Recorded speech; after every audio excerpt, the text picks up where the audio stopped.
గట్టిగా అరచుకుంటూ ఏడుస్తూ అక్కడ నుంచి ఆశ్రమం వైపు పరిగెత్తాడు. నా బొంద, నాకేమీ అర్థం కావటం లేదు. ఏది నిజమో ఏది అబద్ధమో. తనేదో అసాధ్య కార్యాన్ని సాధించానన్న సంతోషం కనబడుతుంది. సహజంగానే కనిపించని నీవు నిజంగానే కనిపించకుండా పోతావు. స్నేహితులన్నాక చిన్న చిన్న గొడవలు, మనస్పర్ధలు అప్పుడప్పుడు వస్తుంటాయి. అంటే ఏదో ఆపదను వెంట పెట్టుకొని తెస్తున్నదన్నమాట. చిన్న చిన్న విషయాలే చిలికి చిలికి గాలివానలా తయారైతాయి. ఇదిగో ఓ ప్రేమ కథ, జగతెరుగని చెలిమి కథ, మనసెరుగని యువతి కథ, ఇది మన కథరా.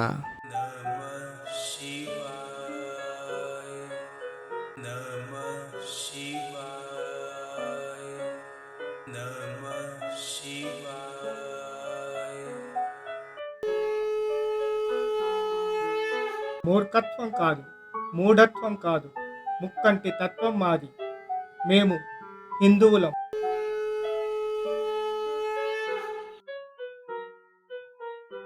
రాత్రిపూట సంచరించే జంతువులు, పక్షులు ఆ ప్రదేశానికి వచ్చాయి.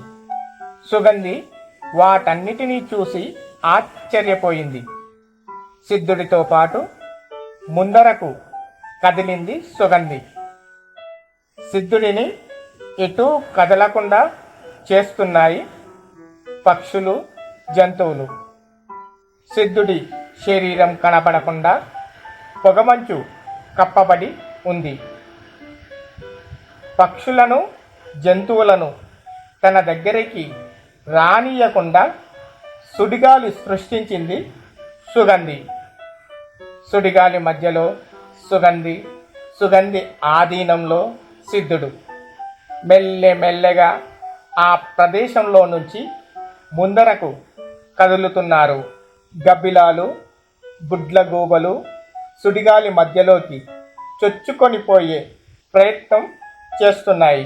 మరికొన్ని పక్షులు సుడిగాలికి ఎదురుగా ప్రయాణం చేస్తున్నాయి.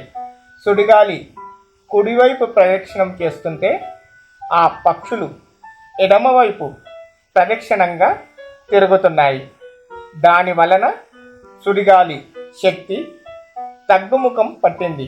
అదే అదనుగా నక్కలు, అడవి కుక్కలు, నల్లముచ్చులు, తోడేళ్ళు ఇలా అనేక రకాల జంతువులు పొగమంచు ఆకారంపై దాడికి ప్రయత్నం చేస్తున్నాయి. వాటినన్నిటినీ తప్పించుకుంటూ ఒక విశాలమైన మైదాన ప్రదేశానికి వచ్చింది సుగంధి. సుగంధి, ఇప్పటికైనా సిద్ధుడిని వదిలిపెట్టు, లేదంటే నీ పొగమంచు ఆకారం మంచులా కరిగిపోతుంది. సహజంగానే కనిపించని నీవు నిజంగానే కనిపించకుండా పోతావు అన్నదా స్వరం. సుగంధి తన శక్తినంతా ఉపయోగించి సిద్ధుడితో పాటు గాలిలోకి ఎగిరే ప్రయత్నం చేసింది. పక్షుల దాటిని తట్టుకోవడం తన నుంచి కాలేదు. సిద్ధుడిని గాలిలో నుంచి క్రిందకు విసిరి అక్కడి నుంచి పారిపోసాగింది సుగంధి. అయినా నిశాచరాలు సుగంధిని వదలకుండా వెంబడించసాగాయి. సిద్ధుడు నేలపై పడే సమయంలో అక్కడ ప్రత్యక్షమైంది ప్రమద. సిద్ధుడిని పట్టుకొని నేలపై కూర్చుంది. నిశాచరాలన్నీ సిద్ధుడిని రక్షించే ప్రయత్నం చేస్తున్న సమయంలో ప్రమద వాటిని తరిమి కొట్టే ప్రయత్నం చేస్తున్నప్పుడు స్పృహలోకి వచ్చాడు సిద్ధుడు. ప్రమద నిశాచరులతో పోరాడటం చూశాడు సిద్ధుడు. తాను కూడా ప్రమదకు సహాయం చేసే ప్రయత్నం చేశాడు. సిద్ధుడి రాకను గమనించిన నిశాచరాలు అక్కడి నుంచి వెళ్ళిపోయాయి. ప్రమద తన ఒంటి నిండా గాయాలతో కనిపించింది సిద్ధుడికి. సిద్ధుడిని చూస్తూనే స్పృహ తప్పి పడిపోయింది ప్రమద. సిద్ధుడు ప్రమదను తన చేతులపై ఎత్తుకొని ప్రమదా ప్రమదా అంటూ గట్టిగా అరచుకుంటూ ఏడుస్తూ అక్కడ నుంచి ఆశ్రమం వైపు పరిగెత్తాడు. ప్రమద చాలా ప్రమాదకరంగా తయారైంది. తన స్వార్థం కోసం ఎంతకైనా తెగించేందుకు సిద్ధపడుతుంది అని మనసులో అనుకున్న నేత్ర పరిష్కార మార్గం కోసం అన్వేషించడం మొదలుపెట్టింది. నేత్ర మెదడులో పరిపరి విధాలైన ఆలోచనలు వస్తున్నాయి. అసలు ప్రమద ఉద్దేశమేమిటో తెలుసుకోవాలి. ఆమె నాతో ఏమీ చెప్పదు. అయినా సరే ఎలాగైనా ప్రమదను వెంబడించాలి. ఇంతకు ప్రమద ఎక్కడికి వెళ్ళినట్టు తనలో తానే ప్రశ్నించుకుంది నేత్రాంబిక. ప్రమద సిద్ధుడి దగ్గరికే వెళ్తుంది. ఇంతకు సిద్ధుడు ఎక్కడున్నట్టు ఎలా తెలుసుకోవడం? ఆ సిద్ధుడి గురించి బాగా తెలిసినవాడు మాయాధరుడొక్కడే. అతనికి తెలియని విషయం అంటూ ఏదీ ఉండదు. ముందుగా మాయాధరుడిని కలిసి విషయమంతా చెప్పాలి. లేకుంటే ప్రమద చేసే మోసానికి సిద్ధుడి జీవితం నాశనం అవుతుంది అనుకొని మాయాధరుడి కోసం బయలుదేరింది నేత్ర.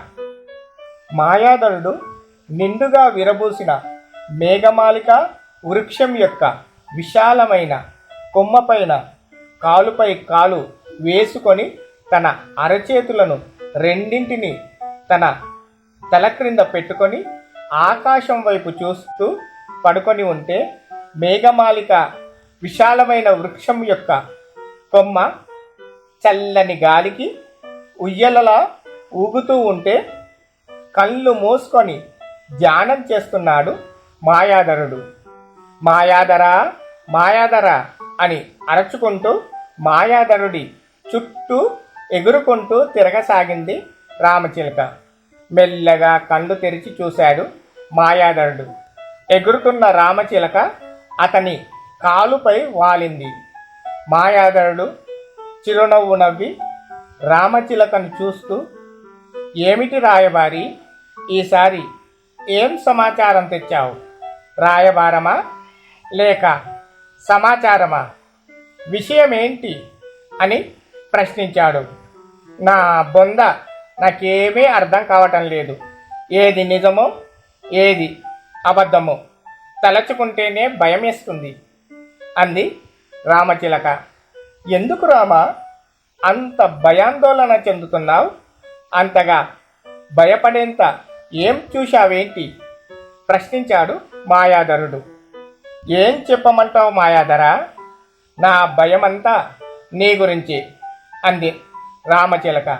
నా గురించి భయపడేంత ఏముంది రామా అన్నాడు మాయాధరుడు. ఎవరేమి చెప్పినా నమ్మేస్తావు. అది నీ అమాయకత్వం అనాలో ఇంకా ఏమి అనాలో నాకైతే ఏమీ అర్థం కావటం లేదు అంది రామచిలక. మాయాధర మాయాధర అంటూ నేత్రాంబిక గొంతు వినబడింది. అమ్మో, నేత్రాంబిక వస్తుంది అంటే ఏదో ఆపదను వెంట పెట్టుకొని తెస్తున్నదన్నమాట అంది రామచిలక. నేత్రాంబికకు ఆపదకు సంబంధం ఏమిటి అన్నాడు మాయాధరుడు. ఈ మధ్య నేత్రాంబిక ప్రమద తరచూ గొడవ పడుతున్నారు. వారిద్దరి మధ్య మనస్పర్ధలు బాగా పెరిగాయి అంది రామచిలక. స్నేహితులన్నాక చిన్న చిన్న గొడవలు మనస్పర్ధలు అప్పుడప్పుడు వస్తుంటాయి. అన్నిటినీ పట్టించుకుంటే ఎలా అన్నాడు మాయాధరుడు. నువ్విలాగే అంటావు.